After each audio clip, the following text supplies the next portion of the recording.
Buenos días a todos los participantes. Les saludamos desde la Dirección de Infosalud, Dirección General de Telesalud, Referencia y Urgencia del Ministerio de Salud. Empezaremos la telecapacitación programada para el día de hoy, viernes 14 de junio, con el tema uso de inmunoglobulina en pacientes con síndrome de Guillain-Barré, a cargo del doctor Luis Granados Bullón, especialista en medicina intensiva, jefe del servicio de medicina intensiva del Hospital Nacional Cayetano Heredia del Ministerio de Salud. Quisiéramos recordarles que cualquier pregunta, duda o consulta pueden hacerles llegar a través del chat en cualquier momento de la exposición para ser respondidas al final. Doctor Luis Granados Bullón, es un honor tenerlo con nosotros. Bienvenido, adelante. Buenos días. Bueno, muy contento de poder brindar esta charla. Realmente es un momento importante en la cual la población y todo el personal de salud debe tener conocimiento al respecto, sobre todo porque en lugares más alejados la opción de plasmaféresis es muy complicada, ¿no? Entonces, queremos hablar un poco del tema de inmunoglobulina en síndrome Guillain-Barré. Bueno, yo soy el jefe de la unidad de cuidados intensivos del Hospital Cayetano Heredia, médico intensivista, y vamos a hablar en esta charla sobre los objetivos, qué es el síndrome de Guillain-Barré. Para poder dar un tratamiento es importante entender la fisiopatología de la enfermedad. Entonces, también vamos a hablar sobre la inmunoterapia, inmunoglobulina, dosis y administración y efectos adversos que son muy importantes y que a veces puede causar mucho temor entre la población. Para empezar, bueno, ya este cuadro, como su mismo nombre lo dice, es un síndrome. Cuando uno habla de un síndrome, quiere decir que hay diferentes etiologías, en este caso están relacionados preferentemente a los cuadros infecciosos que van a dar una manifestación clínica. Clásicamente estamos hablando de lo que se reconoce como una disminución de la fuerza ascendente de los pies hacia arriba. Eso es lo clásico, pero ya además se ha dicho todas las variantes que puede tener este síndrome, que es producto de un cuadro de la producción de los anticuerpos ante un cuadro infeccioso que se va a confundir y va a atacar nuestros nervios. Entonces ya desde los años 1850 se reconoce a Landry como el primer, digamos, médico que reconoce un cuadro de una afección de los nervios periféricos. Ese es el primer término, ¿no? Que no era un origen central, sino que era un daño a nivel de los nervios periféricos. Posteriormente se va sumando, ¿no? Guillain, Barré y Stroll, en la que van catalogando ya el cuadro como una asociación de una enfermedad autoinmune. Y posteriormente eso ayuda a que se pueda dar un tratamiento. Ahora, polirradiculoneuropatía desmielinizante inflamatoria aguda es el término general que va a englobar este tipo de cuadros. Ahora, bien nos dicen, es un origen inmunológico, de producción de anticuerpos y causa más frecuente de parálisis generalizada aguda o subaguda. A pesar de ser un cuadro sumamente raro, en la cual podemos hablar entre 1 a 2 casos por 100.000 habitantes, esto puede variar, como estamos viendo en el caso de Perú, como un brote epidemiológico. Ahora, es un cuadro cosmopolita que puede presentarse en general a toda estación, pero cuando vemos el año pasado ya en la semana epidemiológica 19 y 20 hubo unos casos que se reportaron en La Libertad, que también acá vemos que 3 a 4 semanas después, en el 2019, ya se empieza a originar reportes de casos en Piura, Lambayeque, La Libertad, Ancash, Lima y Junín, ¿no? Entonces, vemos que de todas maneras hay una asociación, en este caso, estacional. Entonces, pero que es un cuadro que raramente puede presentarse en cualquier momento del año. ¿Por qué? Porque justamente está asociado a diferentes etiologías infecciosas, no a una, sino a varias. Puede atacar a niños y adultos y todas las edades, pero sin embargo, ahora estamos viendo cuadros preferentemente jóvenes y que también están en una relación de un 60% aproximadamente varones. Entonces, eso también está descrito. En cuanto al diagnóstico y definiciones, siguiente, ¿no? Es importante cuando uno va a dar este tratamiento, primero catalogar, como bien está en la guía del Instituto de Ciencias Neurológicas, catalogar quiénes van a recibirlo. Entonces hay la escala de Hughes en la cual nos habla en el grado 1, ¿no? Paciente sano, en el grado 2, síntomas menores y que es capaz de correr. Pero cuando ya pasa a un grado 3, camina más de 10 metros con apoyo, pero es incapaz de correr. Entonces ya en el grado 3 ya estamos hablando de un grado moderado, de una disminución de la fuerza en la cual uno inicialmente no va a tener una confirmación. Eso nos lo va a decir en el diagnóstico. Es importante entender que es la sospecha clínica, la electromiografía y el estudio del líquido cefalorraquídeo. Entonces, eso se van a ir dando en el tiempo. Ante la sospecha clínica, lo que está demostrado es que se debe dar el tratamiento lo antes posible. Entonces, por esa razón, uno no puede esperar hacer una confirmación. Y justamente cuando al momento, ¿no? Al momento, reporta el ministerio, tenemos como 534 casos de sospecha, pero hay 204 que son confirmados, menos del 50%, y que en el tiempo se verán si están confirmados o no. Y eso es importante catalogarlo para dar un tratamiento. Siguiente.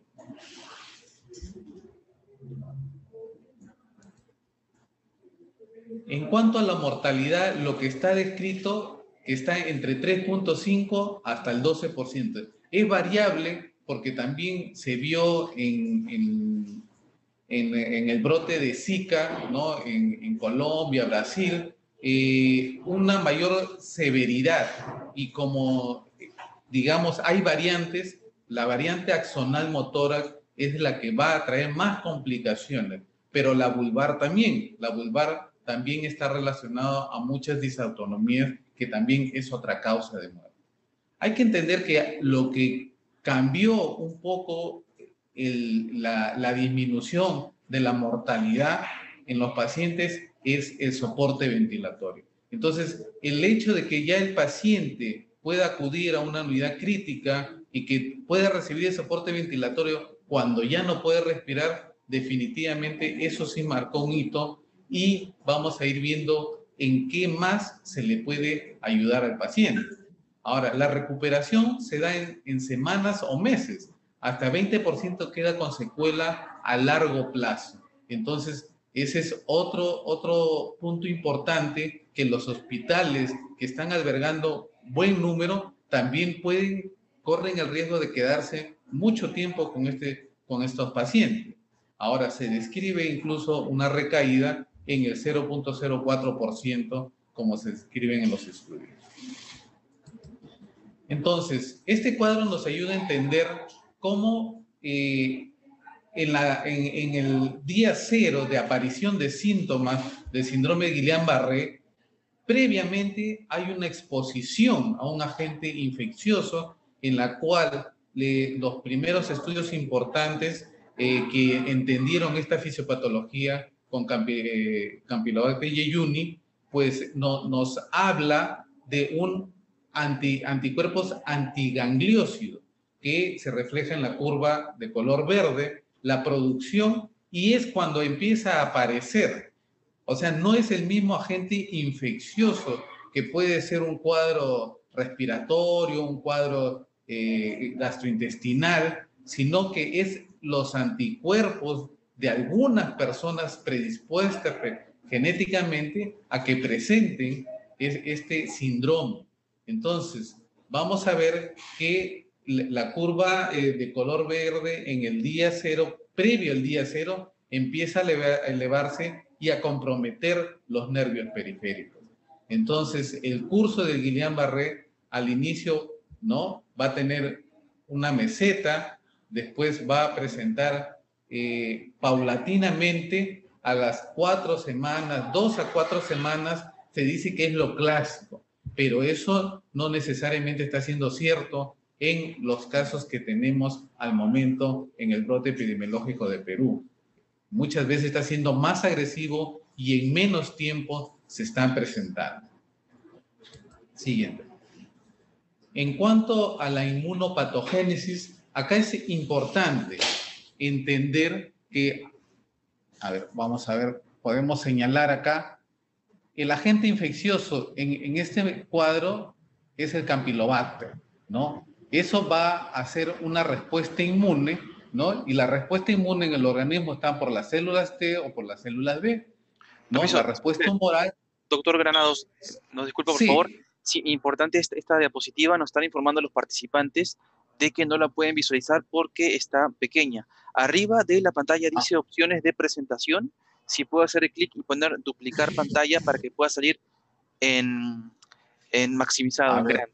Duplicar presentación. Duplicar. A ver, no sé si puse duplicar. Presentación, hay que poner clic en duplicar presentación. Sí. ¿Qué tal? ¿Se ve mejor? Excelente, doctor. Muchísimas gracias. Por favor, continúen. Muchísimas gracias. Sí, ahora ya puedo verla también mejor. Ahora puedo describirles acá.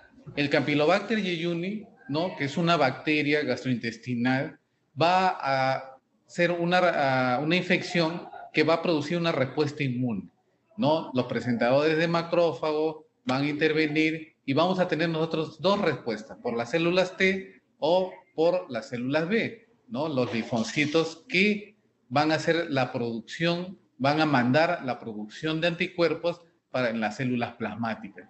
Entonces se producen estos anticuerpos, pero son parecidos a los que encontramos a nivel de la mielina y del axón de los nervios periféricos, lo cual va a ocasionar ese compromiso que progresivamente va a dañarlo. Entonces, acá vemos, ¿no?, un nervio periférico y en la cual entendamos que el axón mismo es un cable eléctrico que va a mandar, ¿no?, que a nivel neurológico central va a mandar una orden hacia los músculos. Entonces, al afectarse este cable como un cable eléctrico, el músculo no se va a mover. Entonces, pero alrededor está la mielina, que lo que hace es aumentar la velocidad de conducción eléctrica. Entonces, en ambos se va a afectar. ¿Por qué? Porque también va a encontrar a nivel de la vaina de mielina, los nódulos de Rambier, que es donde también se localiza y entra a nivel del axón y en este sentido también a nivel de la mielina misma. Siguiente. En cuanto al tratamiento, todo paciente con cuadro sospechoso de síndrome de Guillain-Barré debe ser referido a un hospital de tercer nivel para su diagnóstico definitivo y tratamiento, porque el especialista que debe evaluarlo idealmente en ese momento debe ser el neurólogo. Ahora, puede ser que no haya un neurólogo, pues debe haber un médico entrenado y capacitado en estos momentos para poder diagnosticar y también eso va a ser importante para definir su tratamiento. ¿Ok? Entonces, entendamos que pueden haber muchas confusiones como una miastenia gravis, como un botulismo, que pudieran remedar, asemejarse.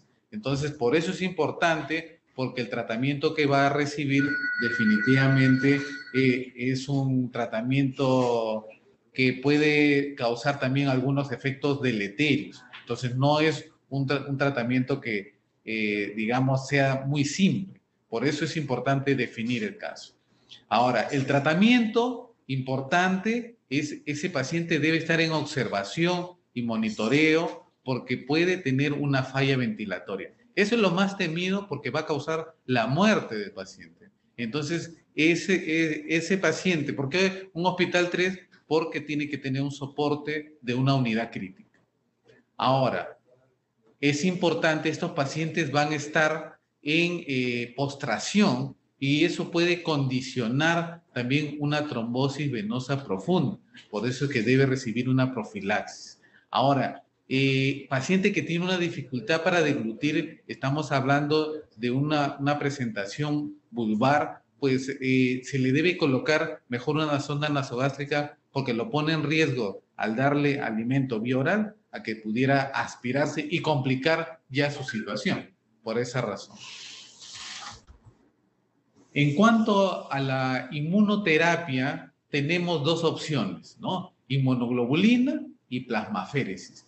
Entonces, vamos a hablar un poquito, ¿no? Ahí podemos reflejar en las imágenes, ¿no? La inmunoglobulina tiene diversas presentaciones, pero es importante entender que tiene que tener una cadena de frío tal como se presenta en cada literatura de cada producto.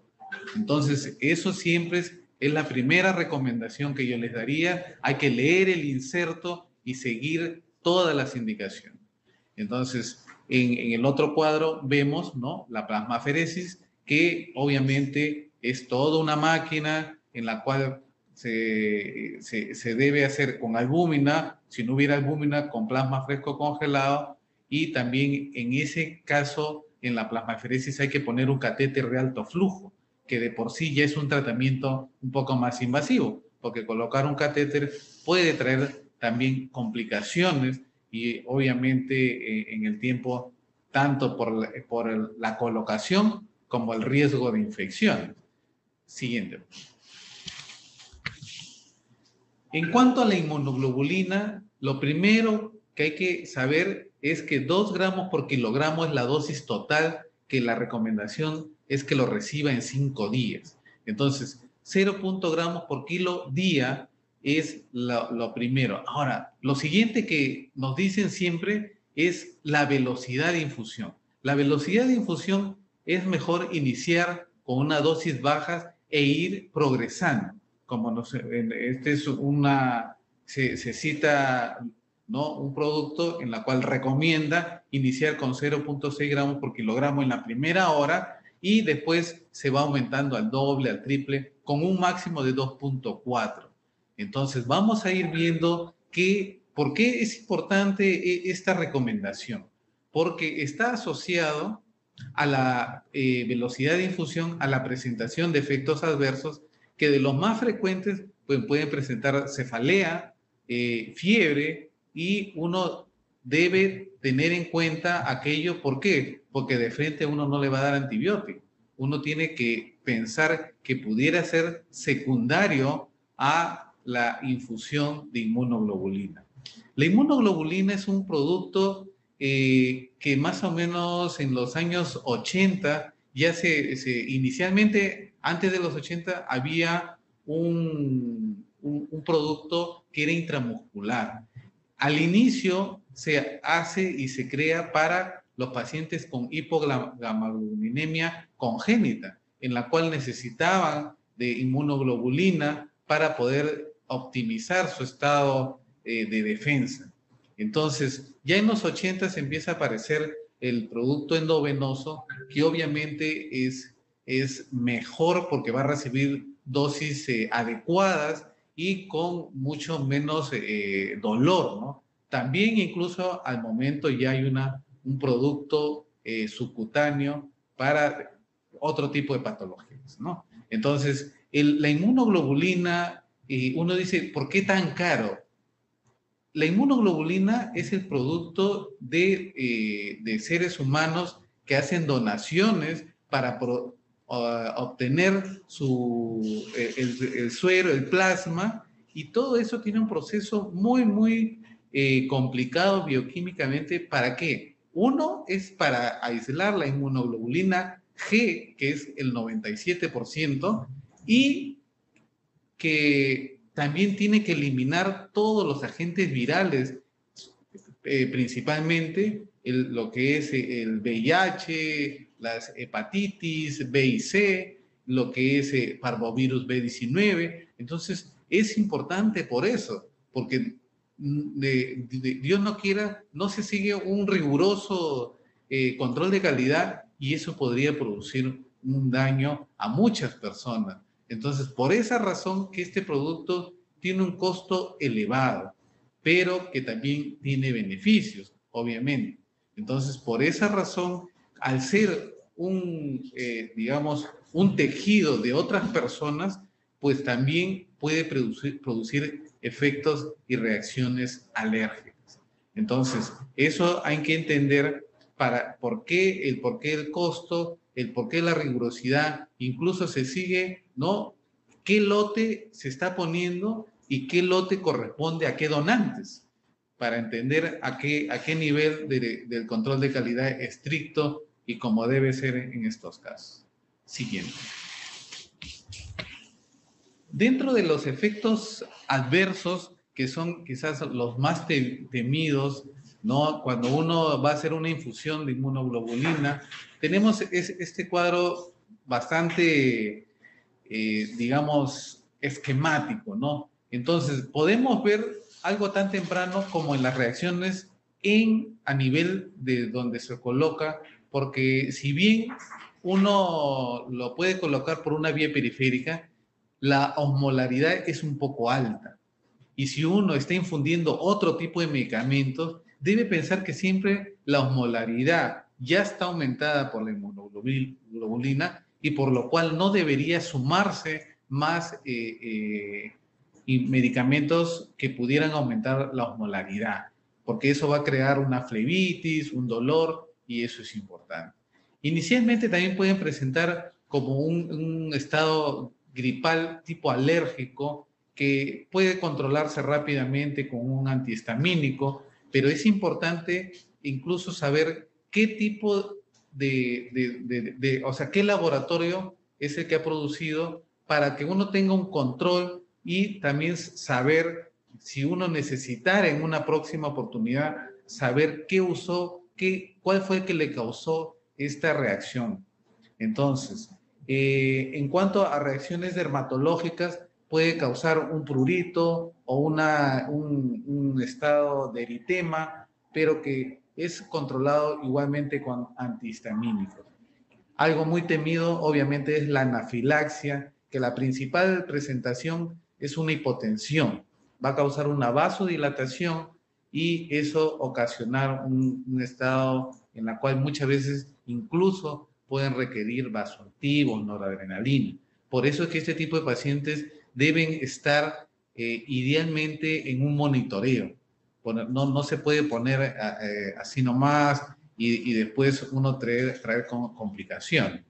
Ahora, también puede asociarse a una injuria pulmonar relacionada a la transfusión y también una sobrecarga, porque usualmente vamos a tener, es importante este aspecto, es recomendable que el paciente esté bien hidratado.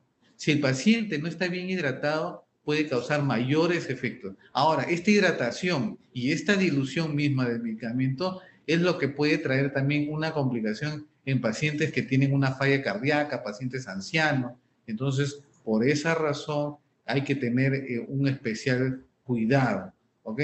No quiere decir que no se dé, sino que sí hay que tener la precaución pertinente.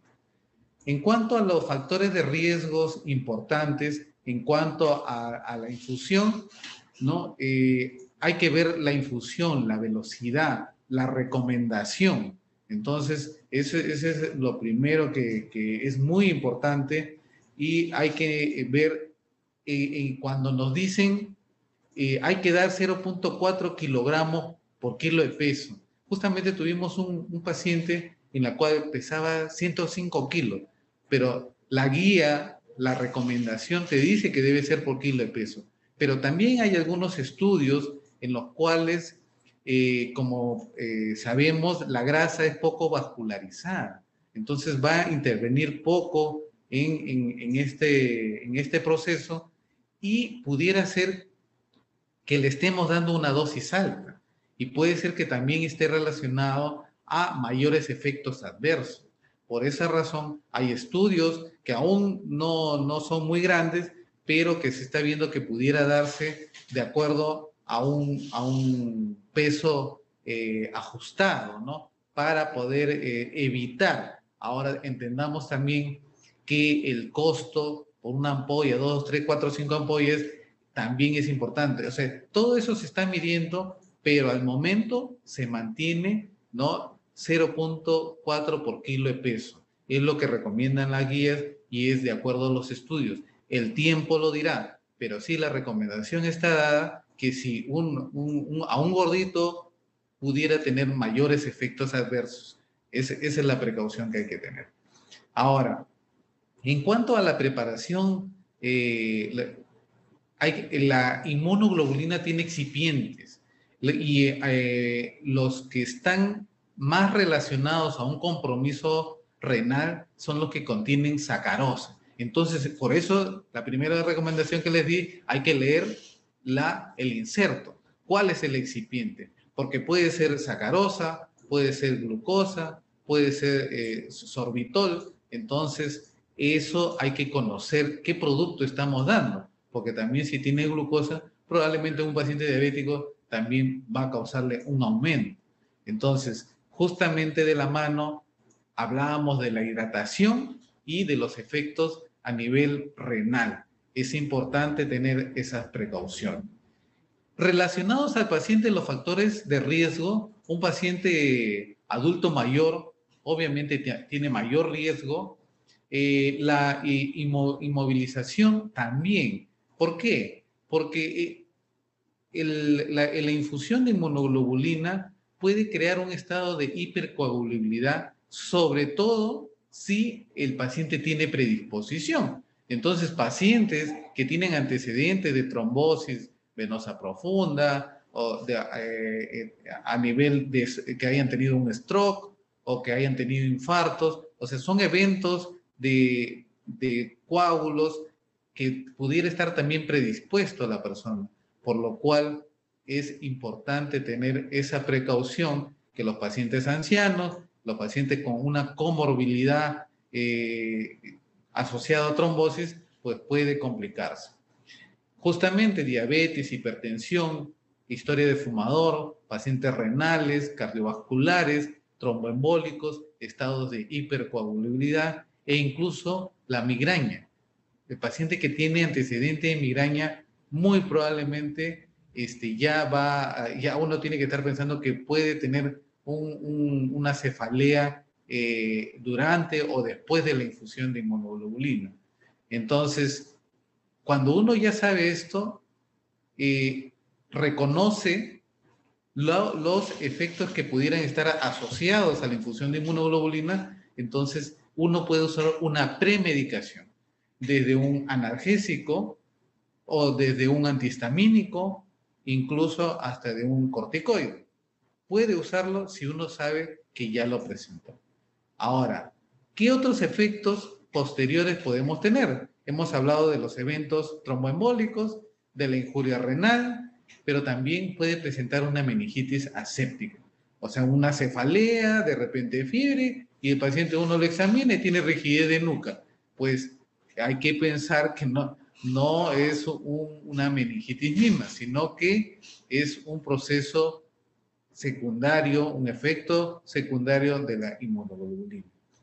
Ahora, puede haber hemólisis, porque un estado de una osmolaridad muy alta puede causar hemólisis, o también puede causar una neutropenia y también infecciones del torrente sanguíneo. Están asociados, pero digamos que son más raros. Entonces, tratamiento y prevención dentro de las medidas son sumamente importantes, el reconocer, hacer seguimiento y reportarlo. Entonces, eso es lo más importante siempre en el efecto adverso de un medicamento. Ahora, unos dirán, bueno, ¿por qué me proponen dos tratamientos? Plasmaferesis versus inmunoglobulina. Entonces, al inicio, ¿no? Los primeros estudios se hicieron con plasmaferesis y lo que se vio es que era mejor que el control. ¿Qué quiere decir el control? Que darle un placebo y el resto de medidas. Al ver que plasmaferesis disminuyó los días de ventilación, los días en UCI, pues obviamente cuando ya se empieza a comparar un medicamento nuevo como es la inmunoglobulina, ya no se puede hacer contra un placebo. Entonces se hace versus lo estándar, que en ese momento ya estábamos con plasmaferesis, por lo cual al comparar los dos demuestran una eficacia similar. Ninguno ha demostrado disminuir la mortalidad. Entonces, eso hay que tenerlo claro, sino que va a disminuir los días de ventilación, los días de UCI, que son muy importantes, porque obviamente al estar más tiempo dependiente de un respirador, pues uno tiene mayor riesgo de neumonías asociadas al ventilador, de necesidad de estar postrado, de no poder movilizar, que la fisioterapia, que se sabe que debe ser precoz, pues dificulta el estar en un respirador definitivamente. Por esa razón es que se usa esta medicación. Piedra angular es la unidad crítica porque es lo que va a salvarle la vida, pero hay tratamientos que también van a disminuir la estancia, como estamos hablando. Entonces, en cuanto a los pediátricos, hay una evidencia débil de un beneficio hacia la inmunoglobulina. Entonces, pero hay que entender que también colocarle un catéter, estar 3 horas sin moverte, como es en la plasmaferesis, pues para un niño es complicado. Por esa razón, quizás se apunta un poco en los casos pediátricos y síndrome de Guillain-Barré a poder usar la inmunoglobulina. La evidencia no es contundente, pero sí tiene algunos estudios que demuestran un beneficio. Bueno, y eso es lo que quería comentarles y yo quisiera ver qué preguntas tiene, porque yo supongo que deben haber muchas preguntas, sobre todo a mí me parece importante inmunoglobulina en los lugares donde no hay plasmaferesis, sobre todo en los lugares un poquito más alejados, obviamente es mucho más práctico la inmunoglobulina y eso es a lo que está apostando también a asegurar un tratamiento por parte del ministerio, es lo que está asegurando. Muchísimas gracias y felicitaciones. Doctor Luis Granados Bullón, médico intensivista, jefe de la Unidad de Cuidados Intensivos del Hospital Nacional Cayetano Heredia del Ministerio de Salud. Un gran honor tenerlo con nosotros. Felicitarlo por la exposición y también pedirle a los participantes si tienen alguna pregunta en este tema tan importante como es el uso de inmunoglobulina en el síndrome de Guillain-Barré. Por favor, hacerlas a través del chat tanto de la plataforma Zoom como del canal de YouTube Telesalud Minsa. Doctor, muchísimas gracias. Muy, muy importante el tema de la inmunoglobulina. Nos habían preguntado cuándo comenzar el tratamiento con inmunoglobulina. ¿Qué síntomas o exámenes debemos de tener para comenzar entonces el tratamiento? Bueno, lo primero es tener la sospecha clínica, ¿no? La sospecha clínica y llegué a leer, ¿no? Así como cuando uno cuida el cerebro, cuida el corazón, el tiempo es cerebro, el tiempo es corazón, en el momento de actuar, lo antes posible se debe iniciar. Obviamente, lo ideal es bajo la supervisión de la sospecha diagnóstica. Eso es lo primero. Entonces, uno al tener la sospecha diagnóstica con el neurólogo o con el médico capacitado, pues debe iniciar lo antes posible. ¿Qué pruebas habría que considerar? Como venimos comentando, es importante ver cómo está la función renal en el paciente, ¿no? Que cómo, sobre todo si es mayor, tiene antecedentes, es diabético, hipertenso, hay que hacerle un riguroso estudio. Y lo otro, paciente, ¿qué comorbilidad tiene? ¿Es paciente que ha tenido un infarto, un stroke? Entonces, estos pacientes tienen antecedentes de trombosis. Hay que tener idealmente también un perfil de coagulación para hacerle un seguimiento adecuado. Lo otro es que debemos ver la función cardíaca porque son pacientes que van a recibir una hidratación importante y que es algo que debemos asegurar que el paciente esté bien hidratado. Pero ese también asegurar nos puede llevar también a una congestión en un paciente que tiene una falla cardíaca.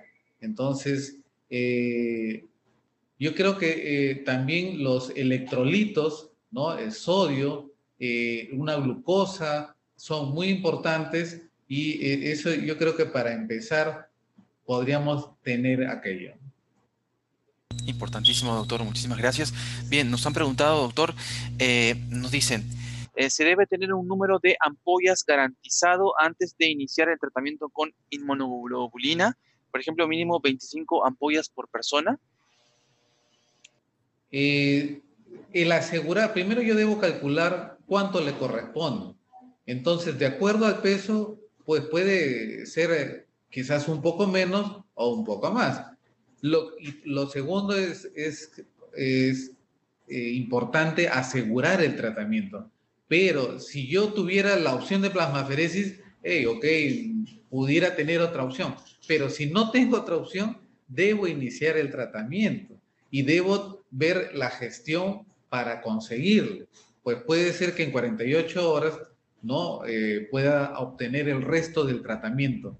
Pero si no lo voy a conseguir, pues definitivamente ahí está más complicado. Quizás debiera pensar en una referencia. Importantísimo, doctor. Muchísimas gracias. Nos pregunta también si la inmunoglobulina se inicia independientemente del grado de compromiso muscular. Como comenté en la escala de Hugh, ¿no? A partir del 3 ya uno debería pensar ya en darle un tratamiento, definitivamente. No podemos esperar y sobre todo que ahorita, digamos, hay una fuerte sospecha porque obviamente hay un brote. Entonces, yo creo que el neurólogo o el médico capacitado tiene a bien iniciarlo lo antes posible, ¿no? Ahora, bueno, básicamente eso. Muchísimas No gracias. sé. Sí, sí, doctor, muchísimas gracias. Bien, nos han preguntado también en el caso de qué equipos, insumos se necesitan para la administración de la inmunoglobulina. No, en realidad la inmunoglobulina, justamente uno de los aspectos importantes es que no necesito, digamos, poner un catéter venoso central, puedo hacerlo por una vía periférica. Entonces, idealmente hay que tener una bomba de difusión para asegurar la velocidad. Eso sí, yo no me arriesgaría a darlo sin una bomba de infusión. Importantísimo, doctor, muchísimas gracias. Bien, con respecto a las contraindicaciones que pueda tener el tratamiento con inmunoglobulina. ¿Cómo? Disculpe. Con respecto a las contraindicaciones del tratamiento con inmunoglobulina. En cuanto a una contraindicación, digamos, en un paciente que tiene una deficiencia de IgA, no debería recibir. Eso sí, ellos van a presentar una mayor reacción anafiláctica y eso sí sería una contraindicación casi absoluta.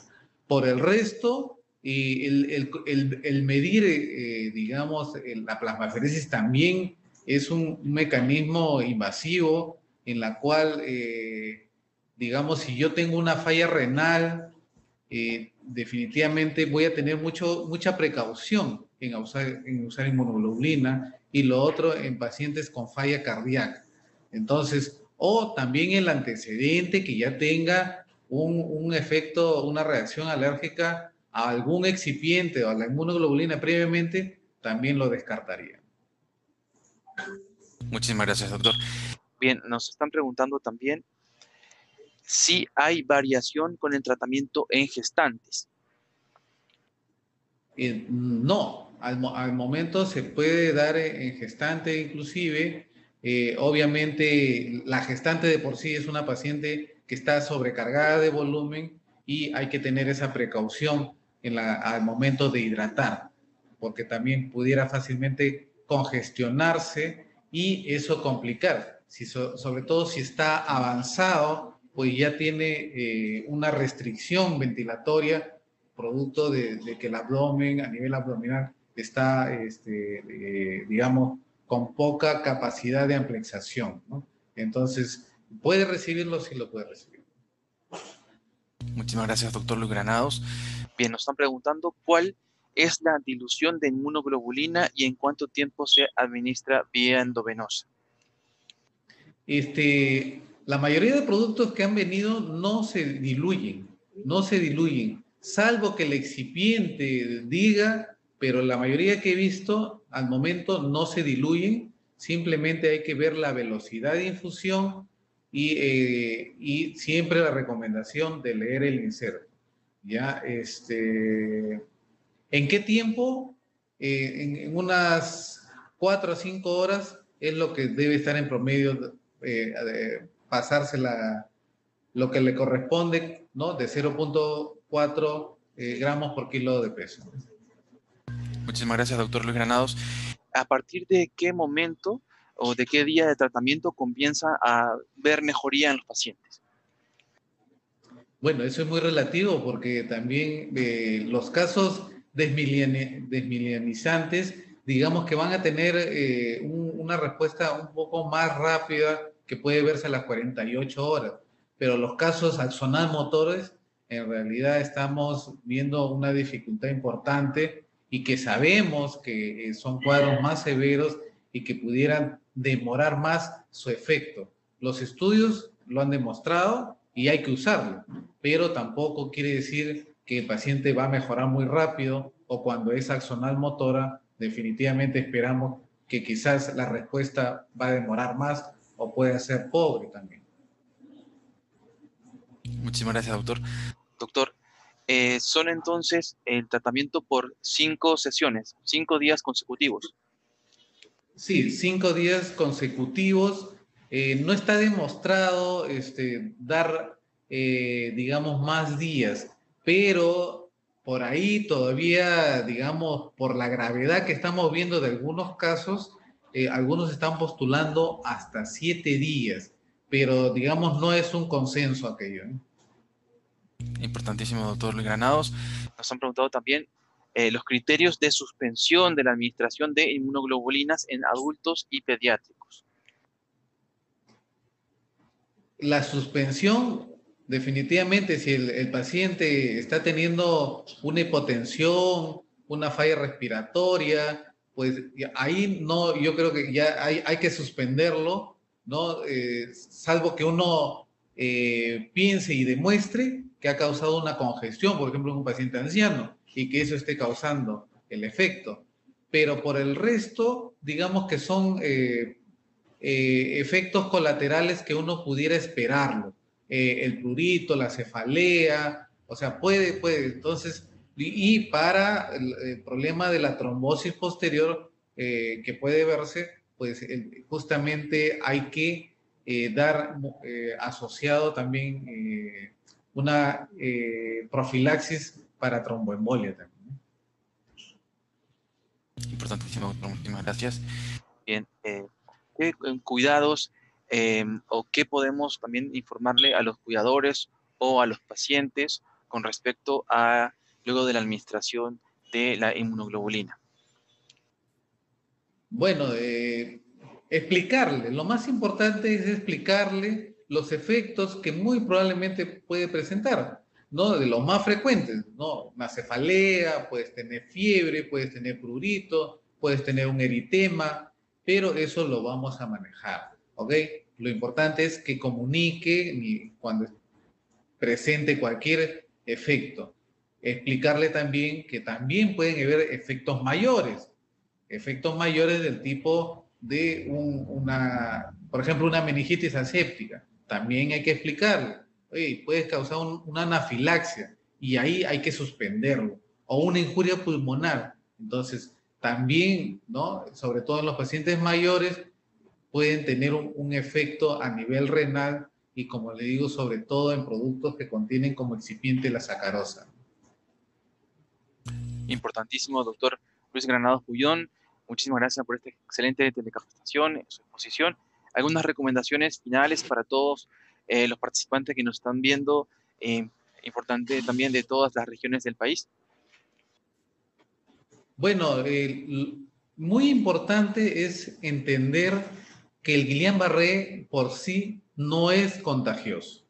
Ese es el primer mensaje. Segundo, es el efecto, digamos, que hay algún agente infeccioso aún no claro que pudiera estar causando secundariamente, ¿no? El Guillain-Barré. Entonces, evitemos enfermarnos, ¿no? Con la bioseguridad, lavado de manos, quienes preparan los alimentos, ¿no? Esas medidas, si estoy resfriado, ¿no? Probablemente a mí no me va a dar, pero yo expongo a otras personas a que se resfríen o que den un cuadro gripal, y esa persona, si tiene esa predisposición genética, pues le va a causar el Guillain-Barré. Entonces, por esa, mientras menos se infecten, pues menos Guillain-Barré va a haber. Entonces, lo segundo, con respecto al tratamiento, la evidencia, cualquiera de los dos, plasmaferesis o inmunoglobulina, tienen el mismo nivel de evidencia de eficacia y no hay que tenerle miedo. Sobre todo, si yo no tengo plasmaferesis, pues una excelente opción es la inmunoglobulina. Bien. Muchísimas gracias y felicitaciones, doctor Luis Granados Bullón, especialista en medicina intensiva, jefe de la unidad de cuidados intensivos del Hospital Nacional Cayetano Heredia del Ministerio de Salud. Un gran saludo para usted y para todo el equipo del Hospital Nacional Cayetano Heredia. Lo esperamos pronto en otras telecapacitaciones. Hasta pronto, doctor. Muchas gracias. Muchas gracias. Saludos. Muchas gracias. Saludos. Y a todos los participantes, por favor, compartir esta telecapacitación que será colgada en el canal de Telesalud Minsa a todas las personas que puedan realizarlo. Los invitamos también a las 12 del mediodía con el tema endocarditis infecciosa a cargo del Instituto Nacional de Salud del Niño del Ministerio de Salud. Estén entonces pendiente de los chats, de las notificaciones del canal de Telesalud Minsa, porque seguiremos la próxima semana con más capacitaciones sobre el síndrome de Guillain-Barré. Muchísimas gracias. Hasta pronto.